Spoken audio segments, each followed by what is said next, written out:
बिस्मिल्लाहिर्रहमानिर्रहीम। कारियों की कसरत और फुकहा और उलमा की किल्लत भी अलामात क़यामत में से है। साबिक हदीस में जो इल्म के उठा लिए जाने का जिक्र है तो उसका मतलब ये नहीं कि दफतन लोगों के सीनों से इल्म मिटा दिया जाएगा और इल्म दुनिया से ख़त्म हो जाएगा, बल्कि मानी ये है कि हामिलीन इल्म आहिस्ता आहिस्ता दुनिया से चले जाएंगे और लोग उनकी जगह जाहिलों को अपना मुफ्ती बना लेंगे। वो अपनी जहालत की बुनियाद पर फैसले करेंगे, वो खुद भी गुमराह होंगे और दूसरों को भी गुमराह करेंगे। पिछले 10 बरस के अरसे में उम्मत इस्लामिया को मुतअद्दद ऐसे अहले इल्म की वफात का सदमा सहना पड़ा जिनका लोगों को दीन सिखाने में बहुत नुमायां किरदार था।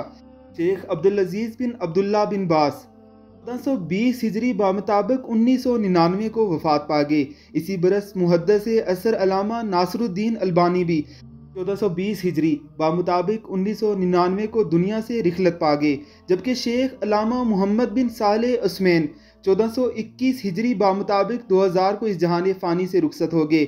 इसके अलावा भी इसी अरसे में बहुत से जलीलुल कदर उलमाए किराम वफात पा गए। अगर कोई शख्स आज उम्मत इस्लामिया के अहवाल पर गौर करे वो देख सकता है कि लोगों की एक बड़ी तादाद फ़ी ज़माना कुरान मजीद की तिलावत खूबसूरत आवाज़ से करने, इसे तरतील और खुशलहानी से पढ़ने और दिलकश अंदाज में क़िराअत करने में एक दूसरे से आगे निकलने की कोशिश करती नज़र आती है, लेकिन इल्म शरी की तलब और अहकाम दीन सीखने में महारत हासिल करने का सिलसिला मौकूफ़ होता जा रहा है। अगर आप इन कुरान में से किसी से तहारत या सजदा सहू के बारे में कोई मसला पूछें तो उन्हें इल्म से कोरा ही पाएंगे।